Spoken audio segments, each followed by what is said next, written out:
আসসালামু আলাইকুম রহমতুল্লাহ। Welcome to my channel technique easy English. এটাই হচ্ছে রাইট ফর্ম ভার্বের সর্বশেষ ক্লাস এবং আজকে আমরা দেখব যে একটা সেন্টেন্সে কোথায় কোথায় ভার্বের পাস্ট পার্টিসিপল ফর্ম এবং বি3 বসে। তো রুলস 1-এ এটা বলা আছে যে কোনো সেন্টেন্সে যদি already just, just now, yet, recently, lately, never, ever, so, far, till, today, till today, right, now, up to now, target, এই অ্যাডভার্বগুলো থাকে তবে সেটা এই সেন্টেন্সটি প্রেজেন্ট পারফেক্ট টেন্স হয়। ওকে, তাহলে আমরা এখানে এই যে প্রথমে দেখতেছি এটা, ওকে, এখানে হচ্ছে এটা Meera meet her mother just now, এই বাক্যে জাস্ট নাও আছে, রাইট। তাহলে কোনো বাক্যে যদি কি জাস্ট নাও থাকে তাহলে আমরা সেটা কি করে দিব, কোনো বাক্যে জাস্ট নাও থাকলে আমরা অবশ্যই সেটা প্রেজেন্ট পারফেক্ট টেন্স করে দিব, কারণ এটা হচ্ছে কি, এটা হচ্ছে একটা বৈশিষ্ট্য প্রেজেন্ট পারফেক্ট টেন্সের একটা ক্লু। ওকে, তাহলে প্রেজেন্ট পারফেক্ট টেন্সের গঠন অনুসারে কি এখানে subject plus have, has plus বি3 প্লাস অবজেক্ট এরকমটা আসার কথা। তাহলে আমরা এখানে কিন্তু তাই করেছি, কারণ এখানে আমরা হ্যাজ নিয়েছি, কারণ মীরা হচ্ছে কি, মীরা হচ্ছে থার্ড পারসন সিঙ্গুলার নাম্বার, সেই জন্য এখানে হ্যাজ এবং এখানে বি3 মিট এমডব্লিউটি থেকে হয়ে গেছে এমইটি। ওকে, রাইট। ঠিক একইভাবে এই বাক্যে ইভার, ইভার হচ্ছে একটা ক্লু বা একটা অ্যাডভার্ব। এই অ্যাডভার্ব দেখলে আমরা এই বাক্যটাকে অবশ্যই কি আমরা প্রেজেন্ট পারফেক্ট টেন্স করে দেব। সেই ক্ষেত্রে এখানে কিন্তু আমরা হ্যাভ দিয়েছি গঠন অনুসারে এবং এখানে কি এটা হচ্ছে বি, তাহলে বি এর বি3 কি হবে, বিন, রাইট। এই সেন্টেন্সটা হচ্ছে কি একটা কি interrogative sentence, that is Y এই হ্যাভটা কিন্তু সাবজেক্টের পূর্বে হয়েছে। ওকে, তাহলে আমরা কিন্তু দারুণভাবে এখানে কি দিয়ে দিব, এখানে আমরা দিয়ে দিব বিন। অলরাইট, ডান। এরপর নেক্সট যেটা সেটা হচ্ছে এটা উই হ্যাভ নেভার, তাহলে আমাদের এখানে কি নেভার, নেভার হচ্ছে আমাদের কাঙ্ক্ষিত ক্লু। এই নেভার যদি কোনো বাক্যে থাকে তাহলে সেটা হচ্ছে প্রেজেন্ট পারফেক্ট টেন্স হয়ে যায়। তাহলে এখানে হ্যাভ আছে সাবজেক্টের পর, এই মিট থেকে হয়ে যাবে কি মিট, মিট থেকে হয়ে যাবে মিট। I think clear. আচ্ছা, এখন যেটা আমরা দেখব সেটা হচ্ছে এটা আর খুব বেশি দরকার নেই, আমরা অজানা কথা জেনে নিব যে শুরুতে বা শেষে না বসে অ্যাডভার্বগুলো বাক্যের মাঝে বসলে সেক্ষেত্রে তা সর্বদাই কি মেইন ভার্বের পূর্বে বসবে। তাহলে আমি যদি একটা এক্সাম্পল দেই, যেমন কি I have recently gone to Canada, আমি কিন্তু এটা কি দিতে পারি, right. I have recently gone to Canada, আমি এই মাত্র কানাডা গিয়েছি, এরকম, রাইট, ডান। তো এখানে কিন্তু রিসেন্টলি কি এখানে গন যে মেইন ভার্ব তার পূর্বে বসেছে। তো ঠিক আছে, ডান। আমরা এখন রুল 2 নিয়ে একটু আলোচনা করব, সেটা হচ্ছে কি, সেটা হচ্ছে এটা কোনো সেন্টেন্সে have, has, had, having, get, to be থাকলে পরবর্তীতে ভার্বের পাস্ট পার্টিসিপল বা কি হয়, বি3 হয়, কি হয়, বি3 হয়। তো চলো ব্যাপারটা দেখে নিই। They have finish the work on time, তাহলে এখানে হ্যাভ আছে, হ্যাঁ আছে, তাহলে হ্যাভ থাকলে এটা কি করে দিব, ফিনিশ থেকে হয়ে যাবে কি ফিনিশড। ওকে, ফিনিশড। তাহলে কুলু কি আমাদের, কুলু হচ্ছে এটা, ক্লিয়ার, রাইট। হ্যাভিং আছে, হ্যাভিং, ইয়েস হ্যাভিং, হ্যাভিং এর পরে কি হবে, বি3 হয়ে যাবে, এই যে এখানে কিন্তু কি বি3 করে দেওয়া হয়েছে। Okay, right, I think clear. Next যেটা সেটা হচ্ছে কি the train got delay for over an hour. Okay, এখানে কি এবার কে গট আছে, তাহলে গটের পর কি যদি ভার্ব থাকে সেটা বি3 হয়ে যাবে, ঠিক আছে। তো আই থিঙ্ক ক্লিয়ার। নেক্সট যেটা এভরিওয়ান ইজ টু বি, এই বাক্যে কিন্তু টু বি আছে। ওকে, যদি টু বি থাকে টু বি ভার্বের পরে অবশ্যই কি এটা বি3 করে দিয়েছি, সেটা হচ্ছে আন্ডারস্ট্যান্ড, আন্ডারস্ট্যান্ড থেকে হয়ে গেল কি আন্ডারস্টুড, আন্ডারস্টুড। তো অজানা কথা আমরা একটু দেখে নিই, সেটা হচ্ছে হ্যাভিং এর পর ভার্ব এর পাস্ট পার্টিসিপল বলে তাকে পারফেক্ট পার্টিসিপল বলে, তাকে কি বলা হয়, তাকে পারফেক্ট পার্টিসিপল বলা হয়, খুবই খুবই কি ইম্পর্টেন্ট। ওকে, গেটের পরে বি হলে তা পাস্ট পার্টিসিপল অ্যাডজেক্টিভ হয়। অলরাইট, ডান। তো ঠিক আছে, এখন আমরা রুল 3 নিয়ে আলোচনা করব, সেটা হচ্ছে এটা, অর্থাৎ no sooner had dot dot, no sooner dot dot then, hardly dot dot when, scarcely dot dot when থাকলে নিচের স্ট্রাকচার অনুযায়ী দুইটি ক্লোজের অ্যাডভার্ব হয়। অলরাইট, ডান। যেমন no sooner had subject plus বি3 then plus past indefinite tense, তাহলে এই বাক্যে নো সোনার আছে, রাইট। আমরা জানি নো সোনারের পরে হচ্ছে কি প্রেজেন্ট পারফেক্ট টেন্স হবে, এই যে present perfect past perfect tense, এবং দেনের পরে হচ্ছে কি পাস্ট ইনডিফিনিট টেন্স। ঠিক একইভাবে হার্ডলি, হার্ডলির পরে কি হবে, হার্ডলির পরে এই যে এইটুকু যদি আমরা তাকাই, ওকে হার্ডলি, রাইট, এই যে এইটুকু, তাহলে এটা হচ্ছে পাস্ট পারফেক্ট টেন্স। এবং কি হোয়েন, এই হোয়েনের পরে কি হবে, হোয়েনের পরে হবে হচ্ছে পাস্ট ইনডিফিনিট টেন্স। ঠিক একইভাবে স্কেয়ারসলি হ্যাড, ওকে এইটুকু পাস্ট পারফেক্ট টেন্স, আর হোয়েনের পরে হচ্ছে পাস্ট ইনডিফিনিট টেন্স। অর্থাৎ এই হোয়েন, ওকে রাইট, এবং কি এই যে এখানে দেন, হোয়েন,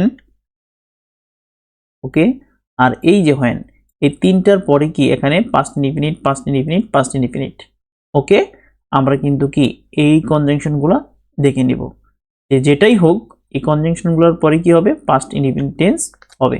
ক্লিয়ার, রাইট, ডান। এখন যেটা করতেছি সেটা হচ্ছে এটা, যেমন নো সোনার হেড, তো নো সোনার হেড যদি থাকে এখানে সাবজেক্ট আছে, এখানে কি হবে, এটা রিচ থেকে কি রিচড হয়ে যাবে, রিচড হয়ে যাবে, কারণ আমরা জানি কি নো সোনারের পরে কি হয় পাস্ট পারফেক্ট টেন্স। সেই সুবাদে আমরা এখানে কি, এখানে আমরা রিচড করে দিছি।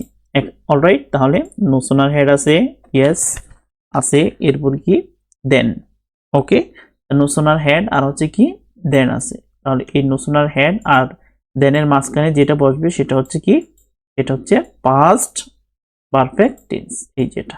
ওকে, গঠন অনুসারে যদি আমরা মিলিয়ে নেই তাহলে কিন্তু আমাদের এটাই হয়ে যাবে। কিন্তু দেনের পরে জানি কি বলছিলাম, এই যে দেনের পরে হচ্ছে কি পাস্ট ইনডিফিনিট টেন্স, তাহলে অল স্টুড আপ, সবাই দাঁড়িয়ে গেল। No sooner head he reach দেয়ার, সেখানে সে যেতে না যেতেই দেন অল স্টুড আপ, সকলেই দাঁড়িয়ে গেল। এটা কিন্তু কি past indefinite tense. Okay, right. ঠিক একইভাবে হার্ডলি হ্যাড, তাহলে সিং থেকে হয়ে যাবে কি সাং, সিং থেকে সাং। আমি যদি এই যেটা হার্ডলি হ্যাড, হার্ডলি হ্যাড এটা, আর হচ্ছে কি এটা, এই দুয়ের মাঝে যেটা হার্ডলি হ্যাড, এটা হচ্ছে কি পাস্ট পারফেক্ট টেন্স, সেই সুবাদে এখানে হয়ে গেছে কি সাং। আর এই হোয়েনের পরের যে অংশটুকু সেটা হবে পাস্ট ইনডিফিনিট টেন্স। আচ্ছা, নেক্সট, তাহলে স্কেয়ারলি হেড দেখতে পাচ্ছি, হ্যাঁ দেখতে পাচ্ছি, এবং এখানে কি ওয়েন। অলরাইট, তাহলে এখানে এই দুটো আমরা করে দিলাম এখানে, তাহলে এখানে কি হবে এর মাঝে, এর মাঝে হয়ে যাবে হচ্ছে পাস্ট পারফেক্ট টেন্স। তো সেই সুবাদে আমরা এখানে মিট ইউজ করছি, আর এর পরবর্তী যেটা এটা হয়ে যাবে past indefinite tense. Okay, right. এখন আমরা খুবই গুরুত্বপূর্ণ 4 নাম্বার রুলটা দেখব, সেটা হচ্ছে এটা বিফোর এবং আফটার বাক্যে কনজাংশন হিসেবে ব্যবহার হলে নিম্ন স্ট্রাকচার অনুযায়ী দুইটি ক্লোজ এ দুই ধরনের ভার্ব হয়। ওকে, তো প্রথমটা আমরা একটু যদি দেখি, অলরাইট, ডান। ওকে, তাহলে এই বাক্যে past perfect tense, okay right, past perfect tense.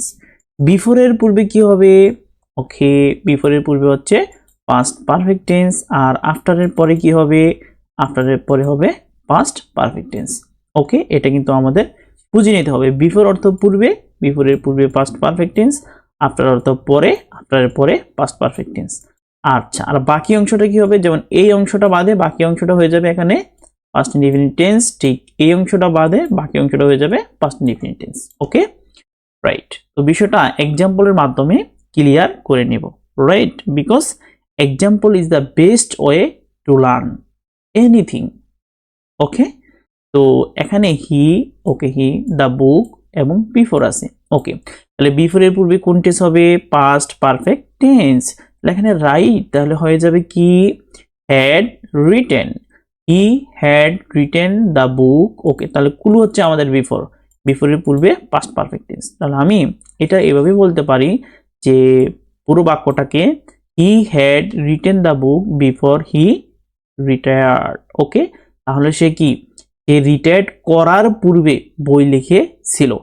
Alright, তাহলে এখানে কোন কাজটা আগে করছে, অবশ্যই কি পাস্ট পারফেক্ট টেন্সের কাজটা এখানে আগে করছে। তাহলে যেই কাজটা আগে করছে সেটা হবে আমার পাস্ট পারফেক্ট টেন্স, এবং কি যেটা পরে করছে সেটা হবে past indefinite tense. Okay, right. এখন আমরা এটা একটু জেনে নেব যে the train leave the station after I reached there. Okay, তাহলে আমরা বরাবরই জানি পাস্ট পারফেক্ট টেন্সের কাজ আগে ঘটে। ওকে, তাহলে যদি আমরা এটা এখানে আফটার, কুলো হচ্ছে কি আফটার, আফটারের পরে কি হয়, আফটার পরে পাস্ট পারফেক্ট টেন্স। তাহলে আফটার এখানে এইভাবে বলা যাবে সেন্টেন্সটা, okay, the train leave the station after I had reach there, অর্থাৎ আমি সেখানে পৌঁছানোর পরে ট্রেনটি কি ছেড়েছিল। তাহলে আমি আগে পৌঁছেছি, তাহলে যে কাজটা আগে সেটা হচ্ছে কি past perfect tense. Clear? Right, okay, I think clear. তো এরপর এটা যদি আমরা একটু দেখি, সেটা হচ্ছে এটা, my mom dash my favourite dish before I went there. এখানে কুলু কি বিফোর, বিফোরের পূর্বে কোন টেন্স বসে, বিফোরের পূর্বে পাস্ট পারফেক্ট টেন্স বসে। ওকে, আর আমরা জানি যে পাস্ট পারফেক্ট টেন্সের কাজটা কি হয়, সর্বদাই কি হয়, আগে হয়।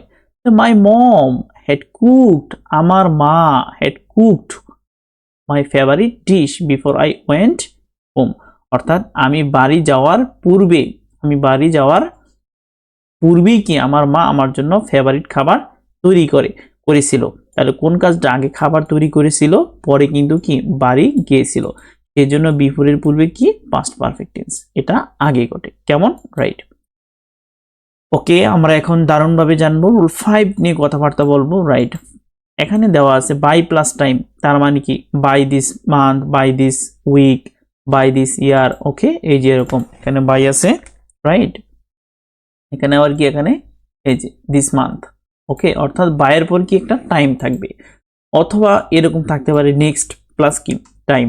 ওকে, next month, next week, next year, এই অ্যাডভার্বগুলোর কোনো একটি উল্লেখ থাকলে বাক্যটি ফিউচার পারফেক্ট টেন্স হবে। কি হবে?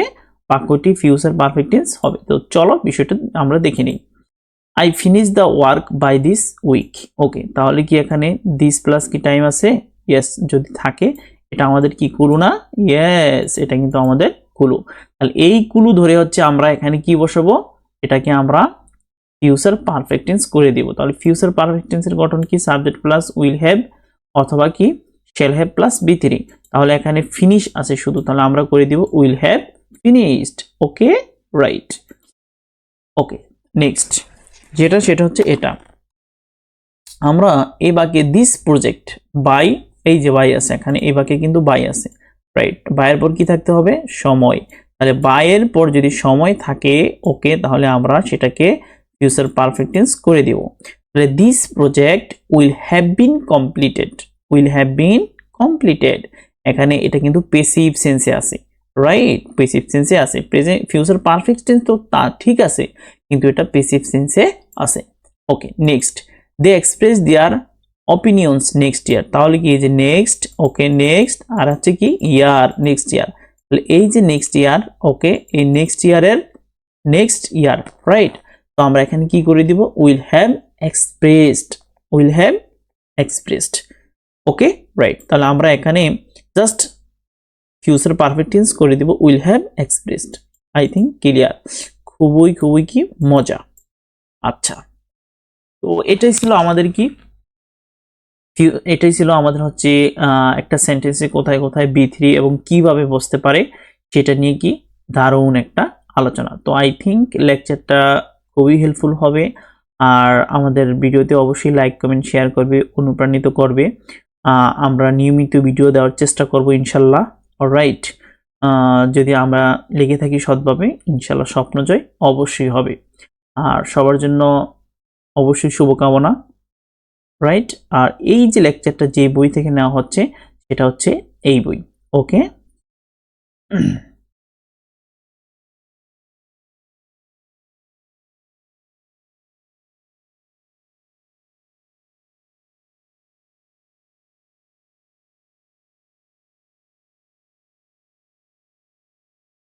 ওকে,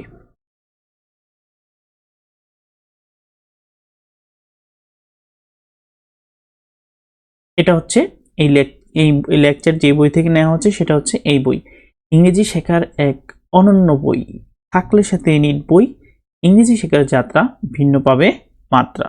ওকে, রাইট, জাস্ট বইটি কিভাবে কোথায় পেতে হবে এই জন্য কমেন্ট করতে পারো। ওকে, আল্লাহ হাফেজ, গুড নাইট।